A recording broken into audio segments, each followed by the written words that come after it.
وفي رواية مسلم قائمة بأمر الله لا يضرهم من خالفهم أو خذلهم حتى يأتيهم أمر الله وهم ظاهرون على الناس صدق الله العظيم وصدق رسوله الكريم ونحن على ذلك لمن الشاهدين والشاكرين والحمد لله رب العالمين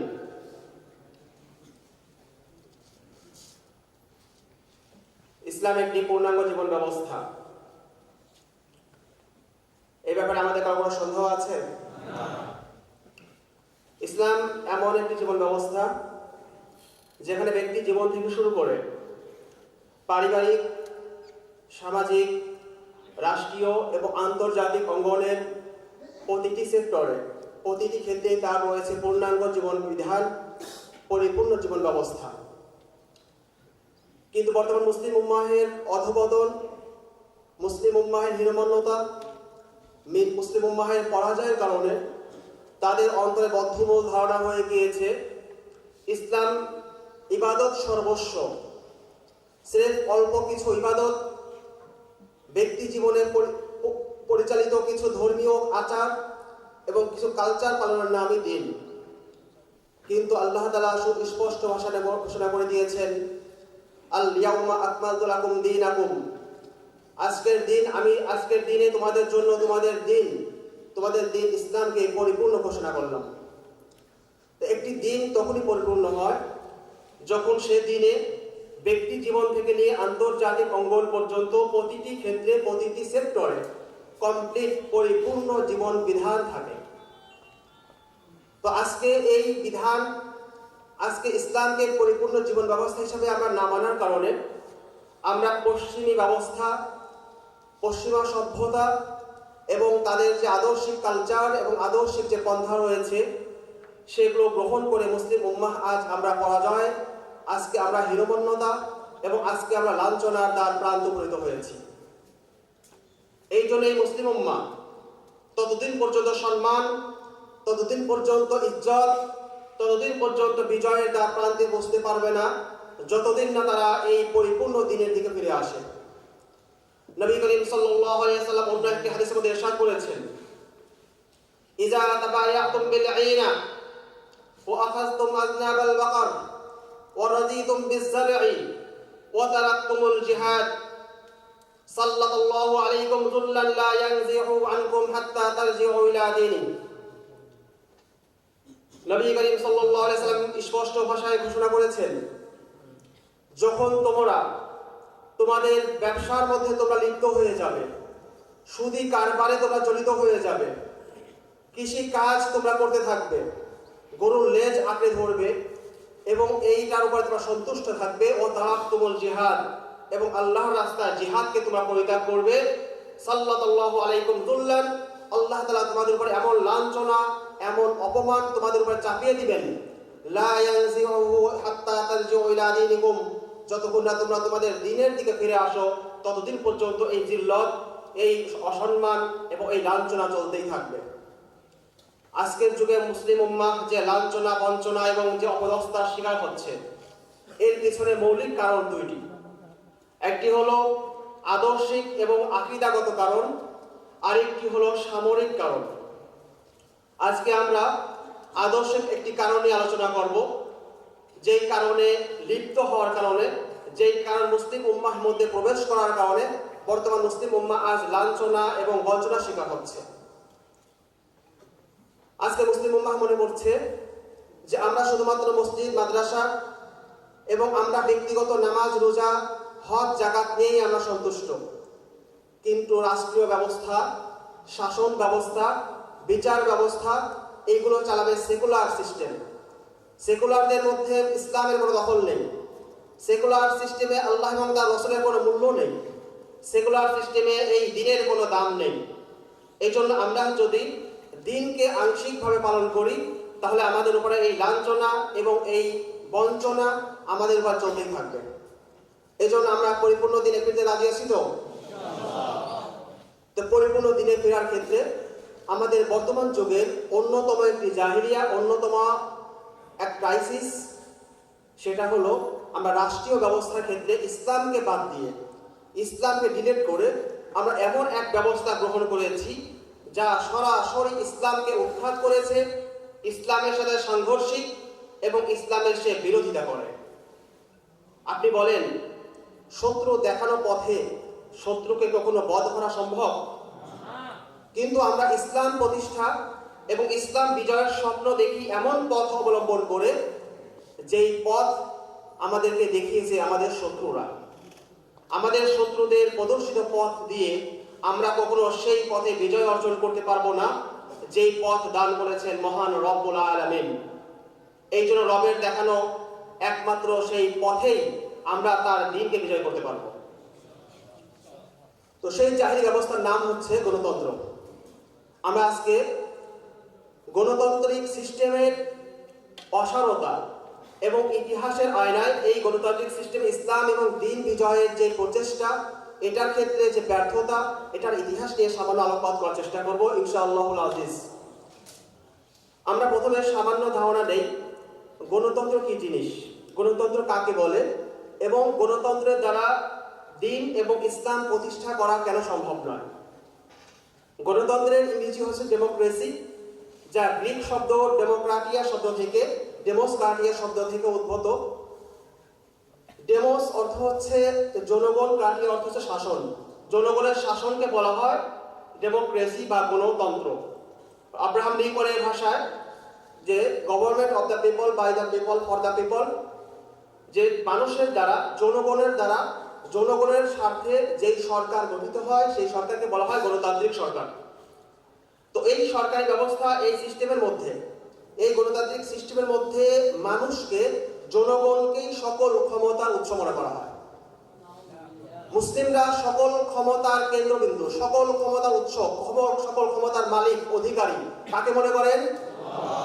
কিন্তু এই সিস্টেমের প্রথম রোকন, প্রথম শর্ত, প্রথম মূল ভিত্তি হলো যে আপনাকে এই সিস্টেমে আসতে হলে আপনাকে এই বিশ্বাসে আসতে হবে যে জনগণই এই সিস্টেমের মালিক, এই সিস্টেমের হর্তাকর্তা এবং এই সিস্টেমের রক্ষাকর্তা।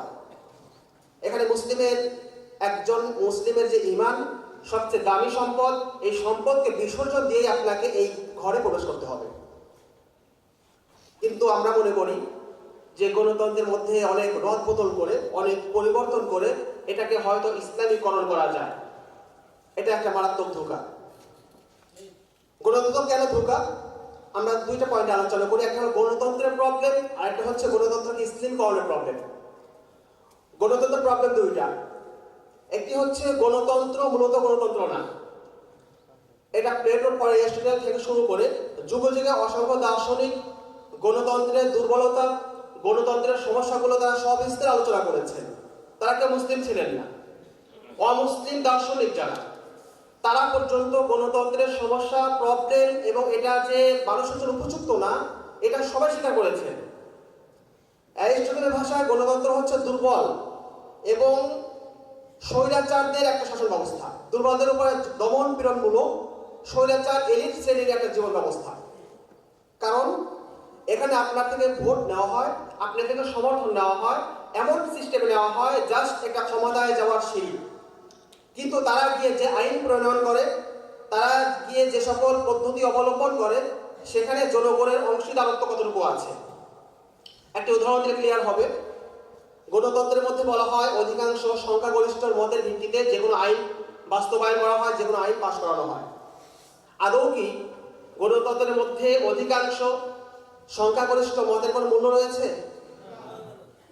এখানে যদি অডিয়েন্সে যদি 500 জন লোক থাকে এবং আমি যদি আপনাদেরকে 10টি অপশন দিই, 10টি অপশনের মধ্যে যদি 100 জন একটা অপশন গ্রহণ করে আর বাকি 9টা অপশন, বাকি 400 জন মিলে, কেউ 50 জন একটা অপশন, কোথাও 60 জন একটা অপশন, কোথাও 70 জন একটা অপশন, কোথাও 10 জন, কোথাও 5 জন, এভাবে মিলিয়ে 400 জন নিলেন 9টা আর 100 জন নিল একটা অপশন। আমি বললাম 10টা জিনিস আপনাদেরকে দেওয়া হবে, 10টা জিনিস যেমন একটা, আপনারা কে নেবেন? তো এখানে 100 জন একমত হলো যে আমরা আপেল নেব। বাকি কেউ বললো আমি কমলা নেব, কেউ বললো আমি পেয়ারা নেব, কেউ বললো আমি আম নেব, কেউ বললো আনারস নেব। তো 400 জন 9টা মত, 9টা ভাগে বিভক্ত হলো। আর 100 জন তারা বললো যে আমরা আপেল নেব। তো আপনি বলেন যে এখানে যখন ভোট গণনা করা হবে, 9টা ব্যালট পেপার এবং 9টা বক্স আলাদা করার পর সংখ্যাগরিষ্ঠ কারা হবে? আপেল। এখন আপনারা চিন্তা করে দেখেন, আপনার অডিয়েন্সের মধ্যে 100 জন বেশি না 400 জন বেশি? 400 বেশি, কিন্তু পাস হচ্ছে কোনটা? 100 জন। এটা হচ্ছে গণতন্ত্রের প্রথম ধোঁকা। আপনাকে সিস্টেমিকভাবে এমন অনেকগুলো দল, অনেকগুলো সিস্টেম ভাগ করে দেওয়া হবে, জনগণকে ভাগ করা হবে। ভাগ করার মধ্যে আপনি কখনো পুরা দলকে অর্ধেক অর্ধেক করা হয় না, কখনো 4টা দল, 5টা দল, 6টা দল, 14 দল, 20 দল জোট, নাম শুনেছেন তো? এই যে জোটগুলো হয়, ভোটগুলো হয়, তো এইগুলো সব এভাবে ভাগ হয়। ভাগ হওয়ার পরে পুরা দেশের মধ্যে দেখা যায়, হতে পারে দেশে যদি 18 কোটি জনগণ থাকে, হয়তো এই সরকারের পক্ষে ভোট করেছে হয়তো 5 কোটি, বাকি 13 কোটি লোক এই সরকারকে চায় না। কিন্তু সিস্টেমিক ভাবে এমনভাবে এই ভোটগুলোকে ভাগ করা হয় যে 5 কোটি এই কথাগুলোকে বলা হয় সংখ্যাগরিষ্ঠের মত। তো প্রথমত গণতন্ত্র এটা শাব্দিকভাবে জনগণের সরকার, অধিকাংশ মানুষের কথা, সংখ্যাগরিষ্ঠের মত, এই কথাটাই হলো ভুয়া কথা। তাহলে গণতন্ত্রের যে প্রথম যে ধারণা, অধিকাংশ মানুষের মতের ভিত্তিতে আইন, অধিকাংশ মতের ভিত্তিতে শাসন ব্যবস্থা, এটাই সঠিক নয়, এটা একটা সর্বৈব মিথ্যা, এটা একটা স্পষ্ট ভুয়া কথা। 2 নম্বর ভুয়া, 2 নম্বর ভুল। গণতান্ত্রিক সিস্টেমের 2 নম্বর ভুল হলো এই সিস্টেমে জনগণের রায়, জনগণের মত, এগুলোকে গ্রহণ করা হয় না, উপেক্ষা করা হয়। কখনো গ্রহণ করা হয় না।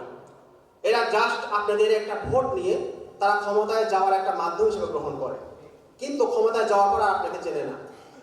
যেই লোকটি গতকাল আপনার কাছে ছিল, সেই লোকটি ভোটে ক্ষমতা নির্বাচিত হওয়ার পর তার সাথে আর আপনার সম্পর্ক নেই। আপনার কথা, আপনার মত, আপনার চাহিদা, আপনার প্রয়োজন, এটাকে কখনো সে দেখবে না। নিজের যে চাহিদা, নিজের যে সিন্ডিকেট, নিজের যে দুর্নীতি, নিজের যে ক্ষমতা অপব্যবহার, এইগুলো দিয়েই সে নিজের কথা বলে যে জনগণের ভোটে নির্বাচিত, জনগণের এজেন্ডা আমি বাস্তবায়ন করছি। যখন 2003 সালে আমেরিকা ন্যাটো জোটের তত্ত্বাবধানে, ন্যাটো জোটের মাধ্যমে তারা ইরাকে আক্রমণ করলো, তখন ব্রিটিশ, ইংল্যান্ডে, ইতালিতে, ফ্রান্সে লক্ষ লক্ষ লোক মাঠে নেমে এসেছিল। কোনো কোনো পাওয়া যায়, রিপোর্টে পাওয়া যায় যে কোনো কোনো জায়গায় 60 লক্ষাধিক লোকের জমায়েত হয়েছিল। কিন্তু শারন এবং ওই সময়ে যারা আমেরিকা এবং ইংল্যান্ডের প্রেসিডেন্ট ছিল, তারা এই সকল জনমত উপেক্ষা করে তাদের যে আগ্রাসন, মুসলিমদের বধ এবং মুসলমান নিধন করার যে এজেন্ডা, সেগুলো তারা বাস্তবায়ন করে গিয়েছে। জনগণের কথা তাদের শোনার সময় হয়নি। এই জন্য এই গণতন্ত্র পুরা পৃথিবীকে, শুধু মুসলিম উম্মাহকে না, পুরা পৃথিবীকে এক ধোঁকার মধ্যে রেখে দিয়েছে। এই জন্য গণতন্ত্রের এই ধোঁকা, এটা সুস্পষ্ট। 2 নম্বর পয়েন্ট, ইসলামিক দৃষ্টিকোণ থেকে গণতন্ত্রের সমস্যা 2টা। একটি হচ্ছে কুফুর, আর একটা শিরক। শিরক কিভাবে? আপনি যখন আপনার ভোটের মাধ্যমে কোনো একজন প্রতিনিধিকে সাংসদ বানান, একজনকে আপনি জনপ্রতিনিধি হিসেবে নিয়োগ দেন, তখন সে সংসদে গিয়ে কি করে? সংসদে গিয়ে সে তাশরিয়া, আইন প্রণয়ন করে। আর আইন প্রণয়নের ক্ষেত্রে তার কোনো বাধা নেই। সে যে কোনো আইন, সে যে কোনো বিধান তার তৈরি করার সর্বময় ক্ষমতা দেওয়া হয়, এক কথায় সার্বভৌমত্ব দেওয়া হয়। আর এই সার্বভৌমত্বের দ্বারাই সে আল্লাহ এবং তার রসুলের বিরুদ্ধে, কোরআন এবং হাদিসের বিরুদ্ধে, আল্লাহ এবং তার রসুলের বিরুদ্ধে, দ্বীনের বিরুদ্ধে অসংখ্য আইন প্রণয়ন করে। এটা হচ্ছে আশিরক ফিত তাশরিয়, আইন প্রণয়নের ক্ষেত্রে আল্লাহ তাআলাকে শরীক, আল্লাহ তাআলা শরীক ঘোষণা করা। আইন দেওয়ার ক্ষমতা একমাত্র কার? আলা লাহুল খালকু ওয়াল আমর। শুনে রাখো, যিনি সৃষ্টি করেছেন, বিধান দেওয়ার ক্ষমতা একমাত্র তার। তাহলে সৃষ্টি যার, বিধান দেওয়ার ক্ষমতাও একমাত্র তার। কিন্তু আমরা এই সিস্টেমে আমরা জনপ্রতিনিধি নিয়োগ করছি যেন তারা সংসদে গিয়ে তারা যে কোনো আইন, আল্লাহ এবং তার রাসূলের বিরোধী হোক, কোরআন এবং সুন্নাহর বিরোধী হোক, ইসলামের সাথে সাংঘর্ষিক হোক, যে কোনো আইন বানানো তারা ক্ষমতা পেয়ে যায়। এই ক্ষমতা দেওয়া, এই ক্ষমতা দেওয়ার অধিকার দেওয়াটাই হচ্ছে আইন প্রণয়নের ক্ষেত্রে শিরক করা। আইন প্রণয়নের যে একচ্ছত্র ক্ষমতা, একমাত্র অধিকার আল্লাহ তাআলার, আল্লাহ তাআলা এই ক্ষমতাকে আমরা অস্বীকার করে আমরা এখানে শরীক বানাচ্ছি। 2 নম্বর, এটা কুফর। কুফর কিভাবে? এই সিস্টেম আপনার দ্বীনকে প্রত্যাখ্যান করে। এই সিস্টেমের মধ্যে আল্লাহ এবং তার রাসূলের কোনো ভ্যালু নেই। এই সিস্টেমের মধ্যে কোরআনের কোনো মূল্য নেই। এই সিস্টেম বলে যে এই প্রজাতন্ত্রের যে আইন, যে সংবিধান রয়েছে, এটার সাথে সাংঘর্ষিক কোনো আইন, কোনো তন্ত্র, কোনো আদর্শ, কোনো বিশ্বাস যতটুকু অংশ সাংঘর্ষিক হবে অতটুকু অংশ বাতিল বলিয়া বিবেচিত হইবে। এটা লেখা আছে কিনা? তো এই কথার আমরা যদি নতিজা বের করি, ফলাফল বের করি, তাহলে কোরআন এবং সুন্নাহর যে সমস্ত আইন এই সংবিধানের সাথে সাংঘর্ষিক, কোরআন এবং সুন্নাহর অতটুকু অংশ বাতিল। এই কথা কোনো মুসলিম বিশ্বাস করতে পারে? অথচ আমরা কিন্তু এই কথাগুলো না জেনে, অজ্ঞতার কারণে অথবা কোনো দলের প্রতি প্রীতি, কোনো দলের প্রতি মহব্বতের কারণে আমরা এই কথাগুলোকে অ্যাভয়েড করছি, স্কিপ করছি, অথচ আমরা অজান্তেই কুফর এবং শিরকের মধ্যে লিপ্ত হয়ে যাচ্ছি। এই জন্য গণতন্ত্রটা কুফরি এবং শিরকি একটা ব্যবস্থা, এই ব্যাপারে কোনো সন্দেহ নেই। এই সিস্টেম কোরআন এবং সুন্নাহকে প্রত্যাখ্যান করে, এই সিস্টেম আল্লাহ এবং তার রাসূলকে প্রত্যাখ্যান করে, আল্লাহ এবং তার রাসূলকে অস্বীকার করে। সুতরাং এটা হলো কুফর, এটা কুফর বিদ্দিন, কুফর বিল ইসলাম, এটা ইসলাম এবং দ্বীনকে অস্বীকার করে। এই জন্য এই সিস্টেমকে আমরা বলি এটা শিরক ফিত তাশরীর, শরীয়ত এবং আইন প্রণয়নের ক্ষেত্রে শিরক, এবং কুফর বিদ্দিন অল ইসলাম, দ্বীন এবং ইসলামের সাথে এটা প্রত্যাখ্যান, দ্বীন এবং ইসলামকে সে অস্বীকার করে। তাহলে অস্বীকার করার কারণে এটাকে বলা হবে কুফরি ব্যবস্থা, আর আইনের ক্ষেত্রে আল্লাহ তাআলা শরীক হওয়ার কারণে এই ব্যবস্থাকে বলা হবে শিরকি ব্যবস্থা। এই দুটো জিনিস ক্লিয়ার। তাহলে এটাকে অনেকে বলে গণতন্ত্র হারাম। এই জিনিসটা একটা ধোঁকা কিন্তু।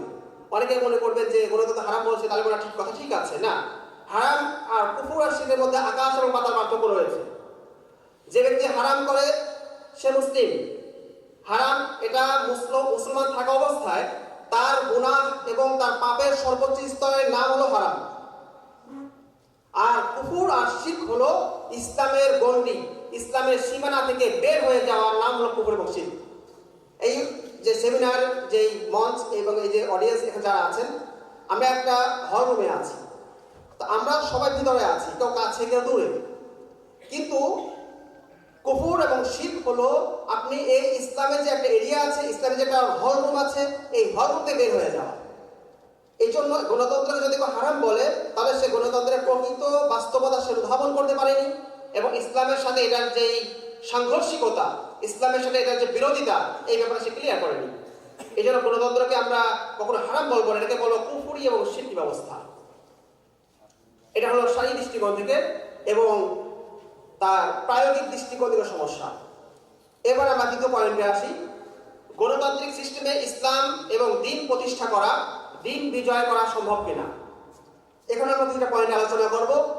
একটা হলো শারীরিক দৃষ্টিকোণ থেকে এটা জায়েজ বা বৈধ কিনা, আর একটা পয়েন্ট হলো যারা করতে গিয়েছেন এই পদ্ধতিতে, তারা দ্বীন বিজয় করতে গিয়েছেন, তাদের পরিণতি কি হয়েছে। তো প্রথম পয়েন্টের আলোচনা, শরীয়তের দৃষ্টিকোণ থেকে গণতান্ত্রিক সিস্টেমে দ্বীন বিজয়, দ্বীন প্রতিষ্ঠা করা অনুমোদন করে কিনা। এই ক্ষেত্রে ইসলামপন্থী অনেক রাজনৈতিক ব্যক্তিত্ব আছেন। তাদের একটি ধারণা যে বর্তমান যুগে যেহেতু রাষ্ট্রীয় ব্যবস্থায় যাওয়ার কোনো উপায় নেই, কোনো বিকল্প নেই, এই জন্য আমরা গণতান্ত্রিক সিস্টেমে আমরা সংসদের সংখ্যাগরিষ্ঠ অর্জন করে আমরা সেখানে আইন পাশ করে ইসলামের সকল বিধানগুলোকে আমরা পুরা দেশে বাস্তবায়ন করব, পুরা দেশে কার্যকর করব। এমন কথা আপনারা শুনেছেন কিনা? এখানে একটা অনেক বড় ধোঁকা রয়েছে। প্রথম কথা হলো, বাস্তবতার নিরিখে এটা কখনো সম্ভব না। বাস্তবতার নিরিখে পুরা বাংলাদেশে ইসলামপন্থীদের ভোটের পরিমাণ কত জানেন? সব মিলে জরিপ করে দেখা যায় 10% বা তারও কম। এবং গত এক শতাব্দী কাল জুড়ে গণতন্ত্রের পক্ষে এই যে জনমত, এই যে আহ্বান, এই যে এটার জন্য এত মেহনত, কুরবানি, মুজাহাদা, এতদিনেও আমাদের দেশে মাত্র 10% লোকও ইসলামপন্থীদের এই ভোটে নির্বাচিত হতে, ক্ষমতায় যেতে তারা দেখতে চায় না। আপনি আর কতকাল মেহনত করলে এই সংখ্যাকে আপনি 50% প্লাস করে আপনি ক্ষমতায় যাওয়ার আশা করেন? এটা কখনো সম্ভব না। এটা আপনি যত মেহনত করবেন কখনো সম্ভব না। এটা হলো জরিপগত ফলাফল। 2 নম্বর পয়েন্ট, আমরা যদি জরিপগতভাবে যদি আমরা বলি যে হ্যাঁ সংখ্যাগরিষ্ঠ আমরা হয়ে যাব, আমরা একসময় দাওয়াত দিতে দিতে মানুষকে বোঝাতে বোঝাতে আমরা একসময় সংখ্যাগরিষ্ঠ হয়ে যাব, আমি মেনে নিলাম, আপনার কথা মানলাম যে হ্যাঁ আমরা একসময় দাওয়াত দিতে বোঝাতে বোঝাতে মানুষকে বোঝাতে পারবো যে আমরা এই পদ্ধতিতে যদি আমরা ক্ষমতায় যেতে পারি তাহলে আমরা ইসলাম এবং দ্বীন প্রতিষ্ঠা করব। কিন্তু এই জায়গাটা আর একটা সমস্যা হলো, এই গণতন্ত্রের রব, এই গণতন্ত্রের প্রভু, এই গণতন্ত্রের যারা মালিক তারা কারা? প্রশ্নটা বিস্মিত। প্রশ্নটা বিশ্ব আপনাকে থাকতে দিবে না। আমি যখন দ্বিতীয় আলোচনায় আমরা যখন আলোচনা করব যে গণতান্ত্রিক দলগুলোর ইতিহাস এবং তাদের মর্মান্তিক পরিণতির যে ইতিহাস, ওটা শুনলে ক্লিয়ার হবে ব্যাপারটা, যে আপনি যখন সংখ্যাগরিষ্ঠ অর্জন করবেন, আপনি যখন অধিকাংশ মানুষকে বোঝাতে সক্ষম হবেন, এরপরও আপনাকে ক্ষমতা যেতে দেওয়া হবে না। 2 নম্বর পয়েন্ট। 3 নম্বর পয়েন্ট আছে। 3 নম্বর পয়েন্ট হলো যে আপনি আমেরিকা, ইংল্যান্ড, রাশিয়া, ব্রিটেন সবাইকে আপনি পরাজিত করলেন, আপনি সবাইকে দমাতে পারলেন, রাজনৈতিক কূটনৈতিকভাবে তাদেরকে আপনি আশ্বস্ত করতে পারলেন যে আপনি ক্ষমতায় যাচ্ছেন। ক্ষমতায় গেলেন, ক্ষমতায় যাওয়ার পর প্রবলেম কি? ক্ষমতায় যাওয়ার পর যখন আপনি ওই সংসদে যাবেন তখন 2টা প্রবলেম। একটা হচ্ছে ফার্স্টে আপনি কুফরির দরজা দিয়ে এই ঘরে প্রবেশ করতে হবে। এখানে যে আপনার সিস্টেম, আপনার যে সংবিধান, আপনার যে ফর্ম ফিল আপ পূরণ করার ব্যাপার রয়েছে, এইগুলো সবগুলোর মধ্যে রয়েছে এই সংবিধানের প্রতি আপনার শ্রদ্ধাবোধ, এই সংবিধানকে রক্ষা করার দায়িত্ব এবং এই সংবিধানের সাথে সাংঘর্ষিক সকল মত এবং আদর্শকে বর্জন করার দাওয়া। এই সকল বিষয়গুলোকে একটা মুসলমান মেনে নিতে পারে? কিন্তু ক্ষমতায় যাওয়ার লোভে, ইসলামকে বিজয়ী করার কাল্পনিক মোহে সে এই কুফরির দরজা দিয়ে তবু সে প্রবেশ করছে। প্রথম সমস্যা, যে কুফরির দরজা দিয়ে তাকে প্রবেশ করতে হবে।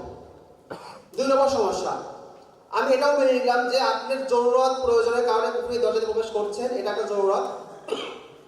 কিন্তু আপনি যখন সংসদে যাচ্ছেন, যাওয়ার পরে কি সমস্যা হবে? আপনি যাওয়ার পরে বলবেন যে এখন কি কি আইন আছে দেখো, সব লিস্টগুলো নিয়ে আসো।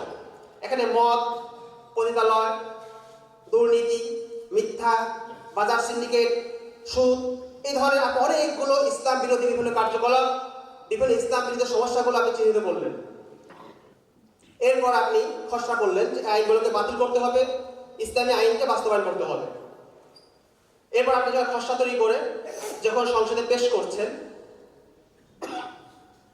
তখন পুরা সংসদ নীরব থাকে এবং স্পিকার সেই খসড়া কপিটি তাকে পড়ে শোনানো হয়, সবাইকে পড়ে শোনানো হয়। পড়ার পর তাকে বলা হয়, সবাইকে বলা হয় আপনারা এখানে হা ভোট না বা না ভোট দান করুন। এমনটাই তো সিস্টেম। তো আপনি যখন একটা সিস্টেম বললেন যে সুদ আজকে থেকে হারাম ঘোষণা করা হলো, পুরা দেশের সুদকে আজকে থেকে নিষিদ্ধ ঘোষণা করা হলো, আজকে থেকে পুরা দেশের পতিতালয়, জিনা, ব্যভিচারকে নিষিদ্ধ ঘোষণা করা হলো, খসড়া তৈরি করলেন। তৈরি করার পর আপনি যখন সংসদে উপস্থাপন করছেন এবং সাংসদদের থেকে আপনি রায় নেওয়ার জন্য যখন তাদের দিকে তাকাচ্ছেন, এই রায় নেওয়া, অনুমোদন নেওয়াটাই হচ্ছে বড় কুফর। এটা অনেকে বুঝতে পারেন। আল্লাহ তাআলা বলেছেন, আউযু বিল্লাহি মিনাশ শাইতানির রাজিম, ওয়া মা কানা লিল মুমিনি ওয়া লা মুমিনাতিন ইযা কাদাল্লাহু ওয়া রাসূলুহু আমরান আন ইয়াকুনা লাহুমুল খিয়ারাতু মিন আমরিহিম ওয়া মান ইয়াসিল্লাহু ওয়া রাসূলাহু ফাকাদ দাল্লা দালালান মুবিনা। কোন মুমিন পুরুষ এবং কোন মুমিন নারীর কোনো অধিকার নেই, আল্লাহ এবং তার রাসূল যখন কোনো বিষয় ফয়সালা করবেন, কোনো বিষয় বিধান দান করবেন, তখন তাদের ইখতিয়ার করা, বাছাই করা, এখান থেকে যে কোনো একটা গ্রহণ করা, হা বা না ভোট গ্রহণ করা, এটার কোনো অধিকার নেই। ওমাই ইয়াসিল্লাহু রাসূলা, আর যে ব্যক্তি আল্লাহ এবং তার রাসূলের অবাধ্যতা প্রদর্শন করবে, ফাকাদ দাল্লা দালালান মুবিনা, সে সুস্পষ্ট গুমরাহির মধ্যে নিপতিত হবে। এখন আপনি বলুন, সুদ এটা হারাম, এটা মানুষ করবে না আল্লাহ করেছেন? আল্লাহ প্রদত্ত হারামকে এক নগণ্য বান্দার এই দুঃসাহস কি করে হয় যে আল্লাহ তাআলার এই বিধান চলবে কি চলবে না এটার জন্য সংখ্যাগরিষ্ঠ মত লাগবে? এটা আল্লাহ তাআলার উপরে এক দুঃসাহস, ভয়ঙ্কর এক স্পর্ধা, যা তাকে আল্লাহ দ্রোহী হিসাবে শামিল করে, তাকে ইসলাম থেকে খারিজ করে দেয়। কোন বান্দাকে এই অধিকার দেওয়া হয়নি আল্লাহ বিধান নিয়ে চুলচেরা বিশ্লেষণ করে হা ভা না ভোটের মাধ্যমে এই বিধানকে পাশ করানো। আল্লাহর বিধানকে মানতে হবে, আল্লাহর বিধান এই জন্যই। অধিকাংশ মানুষ কি বলছে, হা না না ভোট, এই দিকে তাকানোর কোনো অপশন মুসলমানের নেই। আপনি বলছেন অধিকাংশের মত নেব, অধিকাংশের মত নিয়ে এই আইন পাশ করব, আপনাকে এই অধিকারটাকে দিয়েছে আল্লাহ তাআলা সুস্পষ্টভাবে বলে দিয়েছেন যে আল্লাহ এবং তার রাসূলের আইনের বিরোধিতা, এটা তো দূরে থাক, আল্লাহ এবং তার রাসূলের প্রদত্ত আইনকে গ্রহণ করার এখতিয়ার, সুযোগ, হা বা না ভোটের অপশন, এটাই তো কোনো আপনার অধিকার নেই। আপনি ইসলাম কায়েম করছেন ইসলাম বিরোধী পন্থায়। আল্লাহ এবং রাসূল যেটাকে বিদ্রোহ ঘোষণা করেছেন, যেটাকে আল্লাহ দ্রোহ বলা হচ্ছে, আপনি সেই পদ্ধতিতে ইসলাম কায়েম করছেন। এটা ইসলাম কায়েম হলো নাকি মানুষের মতামত কায়েম হলো?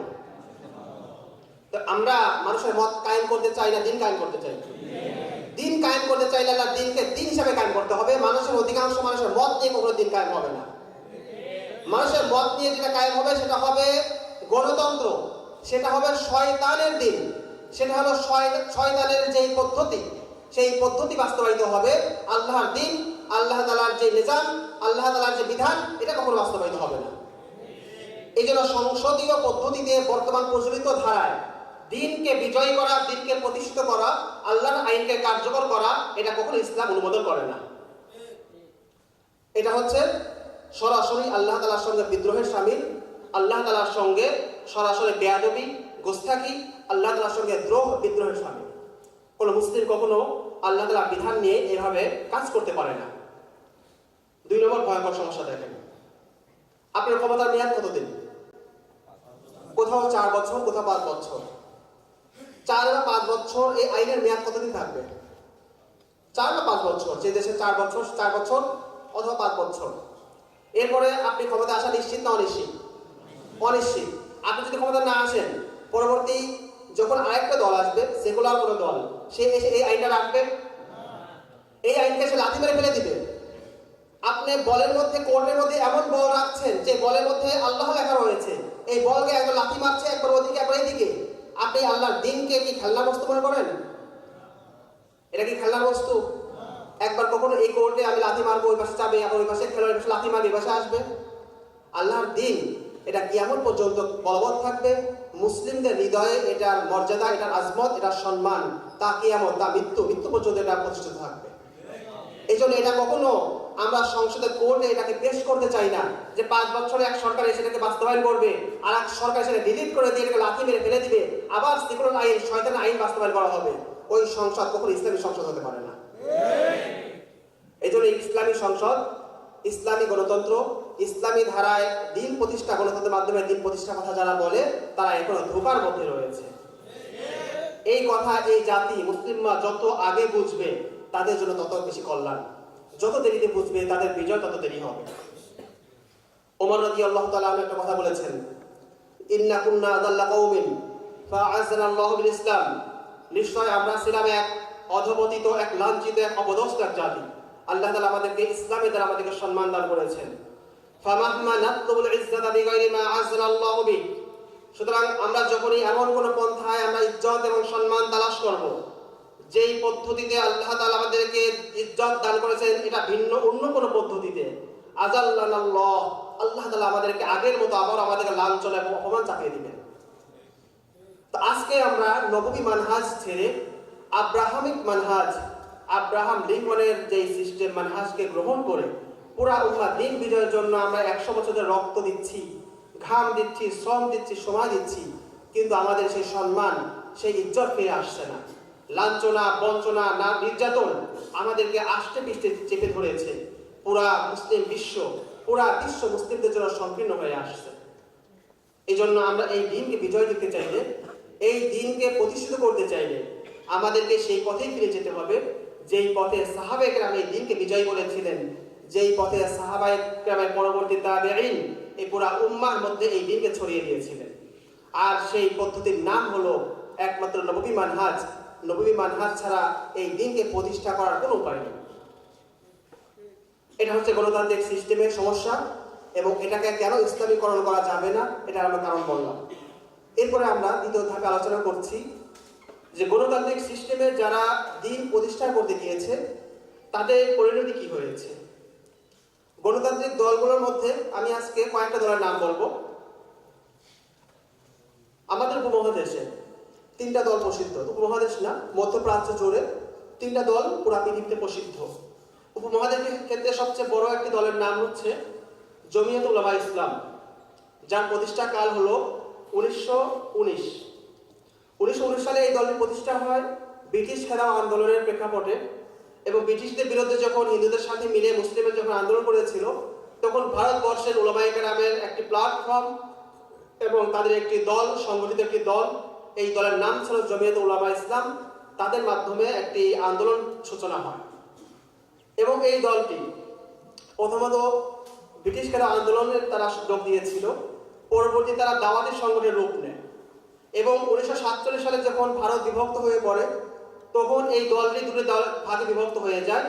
একটি হলো জমিয়ত উলামায়ে হিন্দ আর একটা জমিয়ত উলামায়ে পাকিস্তান। জমিয়ত উলামায়ে হিন্দ বর্তমান ভারতের ক্ষমতাসীন দলের বিরোধী দল কংগ্রেসকে সমর্থন করে এবং এটার সুক্রিয়া এবং তাদের কৃতজ্ঞতা স্বরূপ এই সরকার জমিয়ত উলামায়ে হিন্দকে নির্দিষ্ট কয়েকটি সংরক্ষিত আসন তাদের জন্য বরাদ্দ রেখেছে। এটা নিয়েই তারা খুশি এবং এটা নিয়ে তারা সন্তুষ্ট, পরিতৃপ্ত। আর জমিয়ত উলামায়ে ইসলাম এদের কার্যক্রম শুরু হয় 1947 সালের পর থেকে পাকিস্তানে এই দলের সবচেয়ে প্রভাবশালী নেতা এবং সবচেয়ে সফল নেতা যাকে বলা হয়, ওনার নাম হলো মুফতি মাহমুদ রহিমাহুল্লাহ তাআলা। উনি হলেন বর্তমান যে জমিয়ত উলামায়ে পাকিস্তান এটার যে সভাপতি মাওলানা ফজলুর রহমান, ওনার বাবা, ওনার পিতা। তো উনি এই দলের প্রধান ছিলেন। তো ওনাদের দীর্ঘদিনের মেহনত, দীর্ঘদিনের মুজাহাদা, দীর্ঘদিনের কুরবানির পর 1970 সালের দিকে তিনি কিছুটা সফলতা অর্জন করেন এবং নির্বাচনে জয়ী হয়ে তাকে একটি সীমান্ত প্রদেশে তাকে মুখ্যমন্ত্রী হিসেবে নিয়োগ দেওয়া হয়।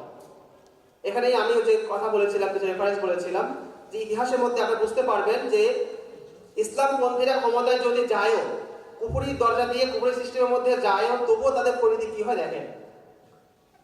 তো মাওলানা মুফতি মাহমুদ রহিমাহুল্লাহ তাআলা উনি যখন 1970 সালে নির্বাচন করে ক্ষমতায় গেলেন এবং সীমান্ত প্রদেশে মুখ্যমন্ত্রী হলেন, তিনি তখন চিন্তা করলেন যে এখন তো আমার দায়িত্ব ইসলাম প্রতিষ্ঠা করা, ইসলামী আইনগুলো বাস্তবায়ন করা। সে চিন্তায় তিনি সুদ, মদ, এই ধরনের বেশ কিছু অনইসলামিক যে বিষয়গুলো ছিল এইগুলো তিনি নিষিদ্ধ ঘোষণা করলেন। যেদিন নিষিদ্ধ ঘোষণা করলেন তার পরের দিনই বেনজির ভুট্টো সে তাকে অপসারণ করলো এবং তাকে মুখ্যমন্ত্রীর পদ থেকে তাকে পদচ্যুত করলো। এই আইন বাস্তবায়নের সামান্যতম সুযোগ পায়নি। মুফতি মাহমুদ রহমাতুল্লাহ গেলেন, তারপরে আসলেন মাওলানা ফজলুর রহমান। উনিও দীর্ঘদিনের পোড় খাওয়া এক রাজনীতিক, অনেক বড় একজন অভিজ্ঞ ব্যক্তিত্ব, কিন্তু এই জায়গাতে বারবার পদস্খলন হচ্ছে, বারবার পড়ে যাচ্ছেন। বেনজির ভুট্টোর মেয়ে ইয়াহিয়া ভুট্টোর মেয়ে জুলফিকার আলী ভুট্টো ছিল ফার্স্টে, তার মেয়ে হলো বেনজির ভুট্টো।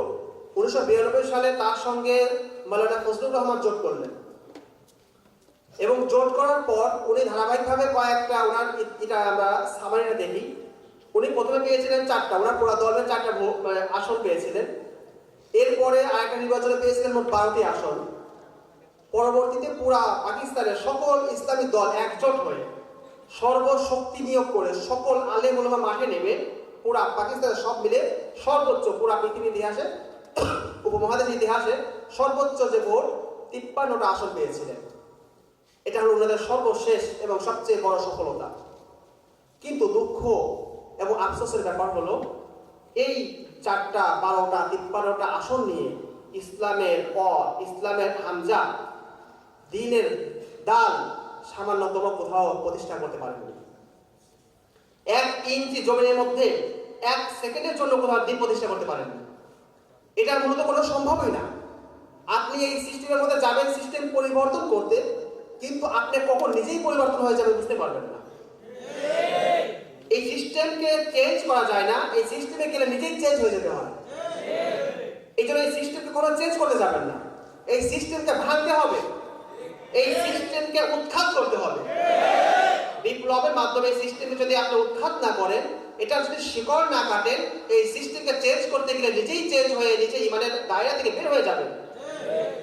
এই জন্য আমরা এই সিস্টেমকে কখনো আমরা চেঞ্জ করার কথা বলি না, আমরা এই সিস্টেমকে পরিবর্তন করার কথা বলি না, আমরা এই সিস্টেমকে কোনো সংস্কার করার কথা বলি না, আমরা এই সিস্টেমকে পুরা আমূলে সমূলে এটাকে উৎখাত করার কথা বলি। এই জন্য জমিয়ত উলামায়ে পাকিস্তান এতগুলো আসন পাওয়ার পরও পুরা পাকিস্তানের ভূমিতে 1 ইঞ্চি ভূমির মধ্যে কখনো ইসলাম প্রতিষ্ঠা করতে পারেনি। এরপরে আসেন জমিয়ত উলামায়ে বাংলাদেশ। 1971 সালে বাংলাদেশের স্বাধীনতার যুদ্ধের পর যখন বাংলাদেশ গঠিত হলো, তখন ওই উলামায়ে হিন্দ, ওই যে উলামায়ে ইসলাম ছিল যেটা 1919 সালে গঠিত হয়েছিল, ওটা পরে 3 ভাগ হয়ে গেল। একটা জমিয়ত উলামায়ে হিন্দ, জমিয়ত উলামায়ে পাকিস্তান, জমিয়ত উলামায়ে বাংলাদেশ। জমিয়তুল উলামা বাংলাদেশের সবচেয়ে বড় সফলতার যিনি স্বাক্ষর রেখেছেন তিনি মুফতি ওয়াক্কাস রাহিমাহুল্লাহ। তিনি মারা গিয়েছেন গত কয়েক বছর হলো। উনি সবচেয়ে বেশি সফলতা পেয়েছিলেন। উনি সর্বমোট 3টা প্রতীকে উনি নির্বাচন করেছেন। একবার লাঙ্গল, যেটা হচ্ছে এরশাদের যে প্রতীক ছিল, লাঙ্গল প্রতীকে একবার দাঁড়িয়েছিলেন, একবার দাঁড়িয়েছিলেন খেজুর গাছ প্রতীকে, আর একবার সর্বশেষ দাঁড়িয়েছিলেন ধানের শীষ প্রতীকে। 3 প্রতীকেই তিনি বিজয় অর্জন করেছিলেন এবং সর্বশেষ এবং এরশাদের আমলে তিনি ধর্মমন্ত্রীও ছিলেন।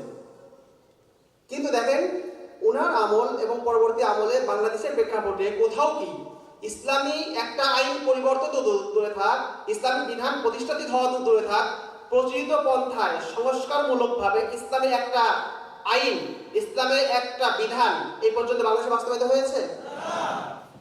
তো যেখানে প্রচলিত ধারায় সংস্কার করাই সম্ভব হয়নি, সেখানে আপনি পুরো সিস্টেমের বিরুদ্ধে বিদ্রোহ করে পুরো সিস্টেমকে বিপ্লবী পদ্ধতিতে আপনি উল্টিয়ে দিয়ে দিন কিভাবে প্রতিষ্ঠা করবেন?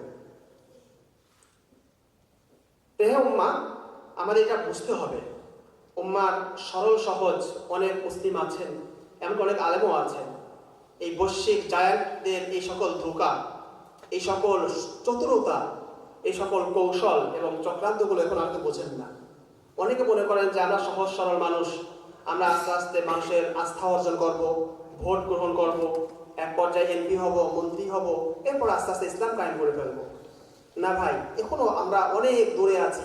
বৈশ্বিক রাজনীতির যে ধোঁকা, ইহুদিদের যে সকল সূক্ষ্ম সূক্ষ্ম রাজনীতির প্যাচ রয়েছে, এগুলো থেকে আমরা যোজন যোজন দূরে রয়েছি।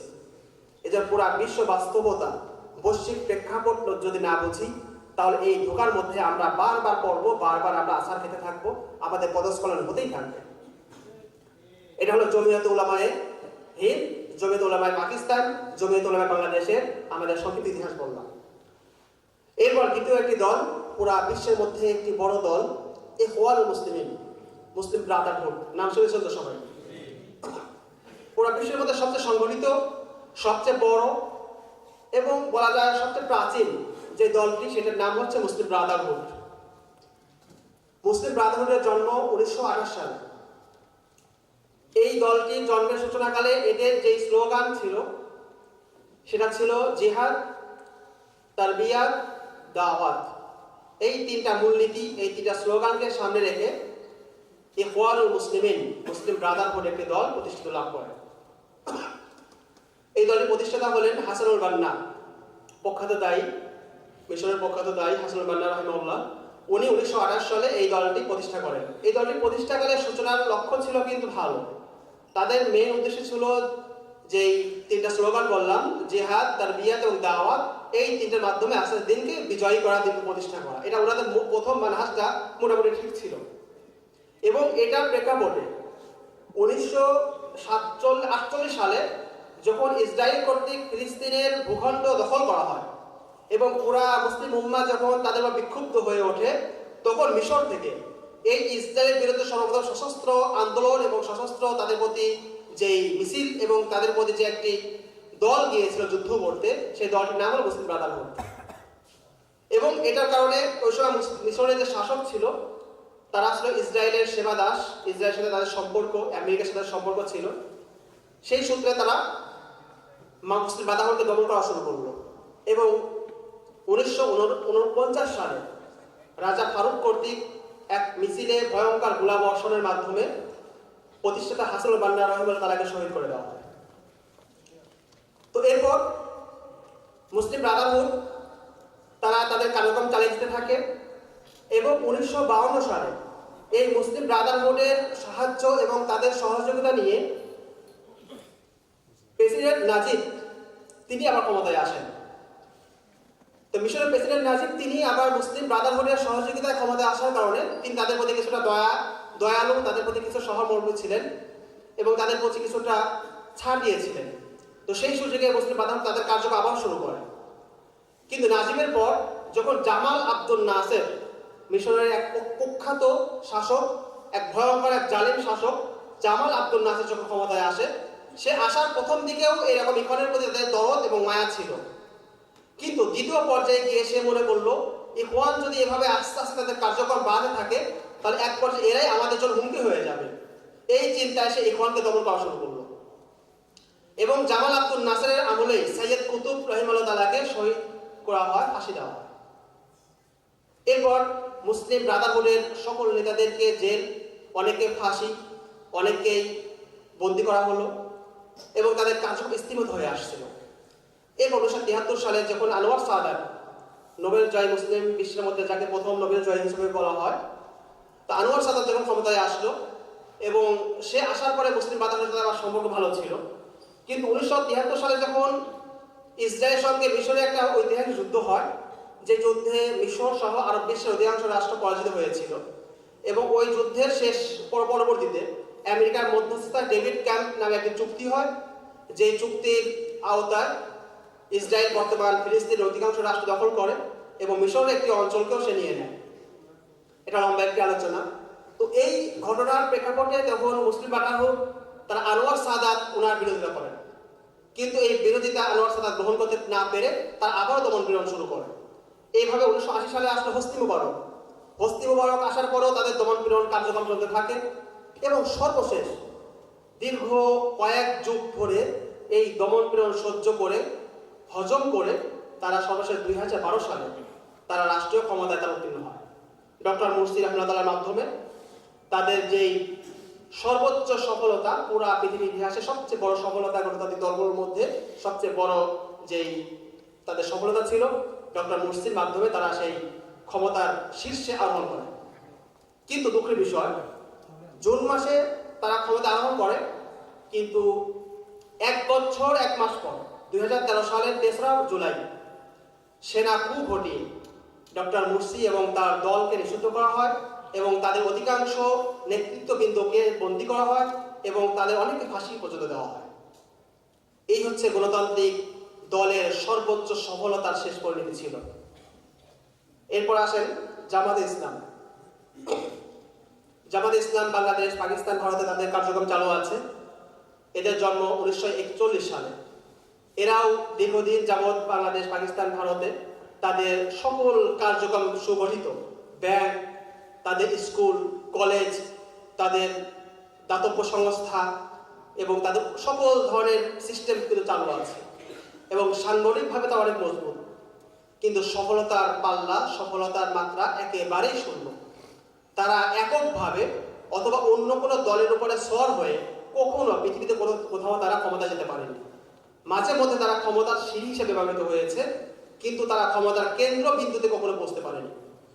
এটা হচ্ছে আমাদের উপমহাদেশ এবং মধ্যপ্রাচ্যের 3টা প্রসিদ্ধ দলের অবস্থা। এবং মধ্যপ্রাচ্যের আরেকটা দেশ, সেটা হচ্ছে তিউনিসিয়া।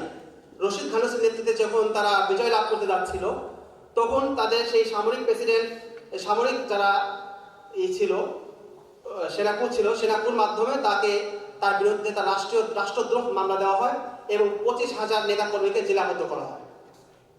আলজেরিয়াতে সালভেশন ফ্রন্ট নামে, মুসলিম সালভেশন ফ্রন্ট নামে একটি দল ছিল। তারাও যখন বিজয় প্রান্তে চলে যাচ্ছিল, তাদের 30,000 কর্মীকে বন্দী করা হয় এবং অনেকে ফাঁসি দেওয়া হয়। তুরস্কে আদনান মেন্দরসকে শুধুমাত্র আরবিতে আজান দেওয়ার কারণে, কামাল আতাতুর্ক তো আজান নিষিদ্ধ করে দিয়েছিল, কিন্তু আদনান মেন্দরস এসে আজানটাকে আবার আরবিতে চালু করেছিলেন।